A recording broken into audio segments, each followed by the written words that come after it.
Now delighted to be joined by Mick Wallace, current MEP for Ireland South. Mick, you're very welcome to Kilkenny. Very interesting meeting this evening, a lot of topics discussed.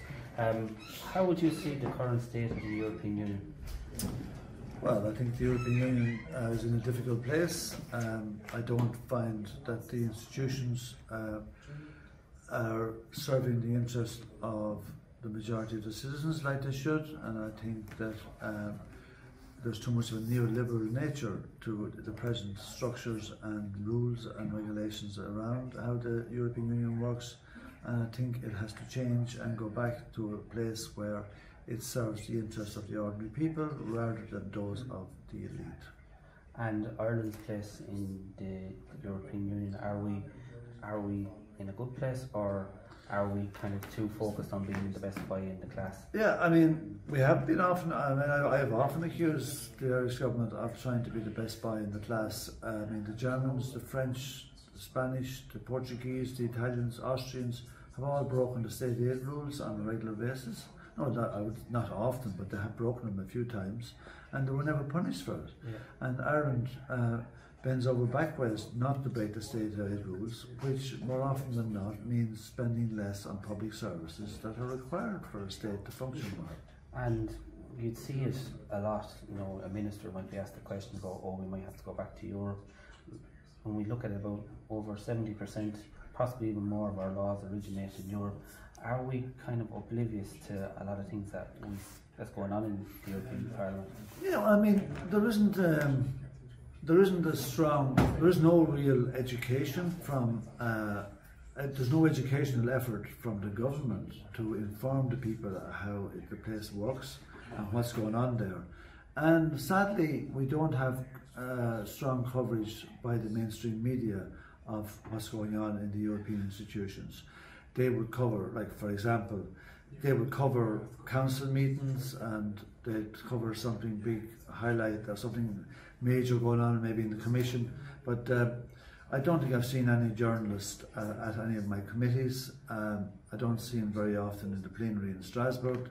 They do turn up for Strasbourg a little bit, but there isn't near enough of engagement from the media in the running of the European Union institutions, and I think if you want to have a democracy, there has to be, information has to be available for the people so that they can understand what they're dealing with.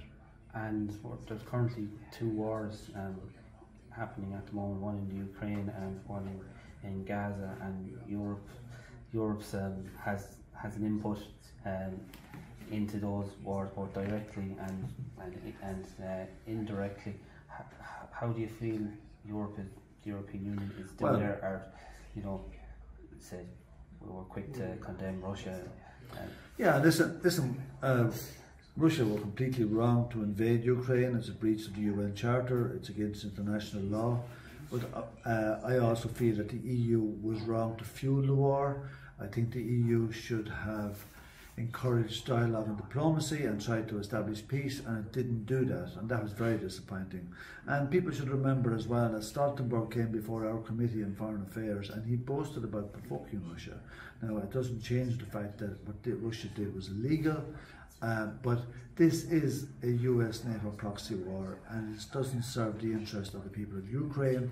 It doesn't serve the interest of the people of Europe, who have been decimated with rising living costs in terms of food and energy in particular, because of the sanctions that we impose on Russia, which are hurting us more than Russia.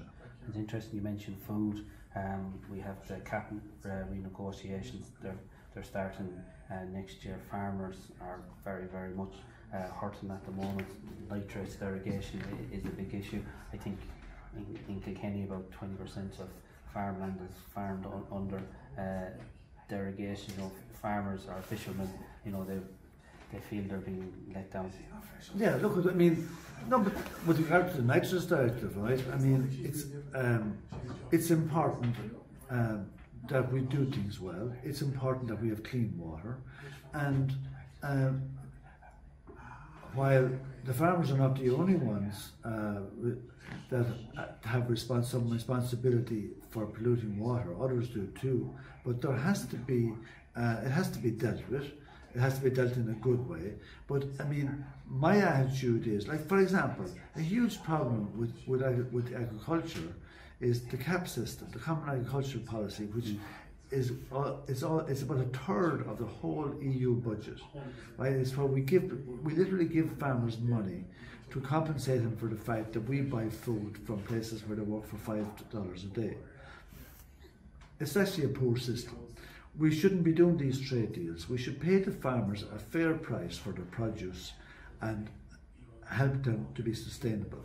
If we want them to improve, make environmental progress around how food is produced, we've also got to help them to get to that space. And the EU has to come up with the money to help them to get there. And now listen, people must remember that across Europe, 80% of all that CAP money is still going to the 20% richest farmers. Those 20% richest farmers don't need any help from the EU. They're doing fine, thank you. All the money should go to the farmers that need it.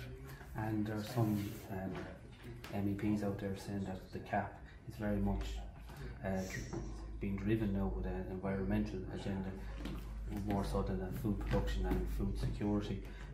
Would you agree with that, or do you think there should be like a separate environmental fund? People use. No, I mean, I don't have a problem with CAP money. I mean, there is some of the CAP money already conditional on certain behaviours, right? Even before we started bringing in things like trying to bring in the nature restoration law, right?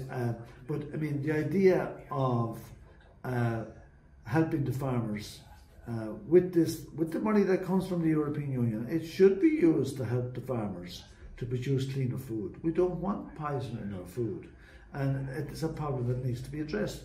We have to deal with climate change too, or we'll have no planet, and the farmers will grow no food. They couldn't sow potatoes for months this year because of the weather. The weather didn't just fall out of the sky, right? We have a thing called climate change, and we need to address it, or we won't be able to have enough food, right? Now, food security is a term that's abused a lot in the European Union, right? I mean, they're saying, oh, if you do this or if you do that, there'll be no food security. That's not quite true, but I'll tell you one thing for sure. If we don't deal with climate change, we won't have food security. And you've been in Europe since 2019. How would you describe the experience? It's very, very different to coming from our national parliaments, the Dáil, you know.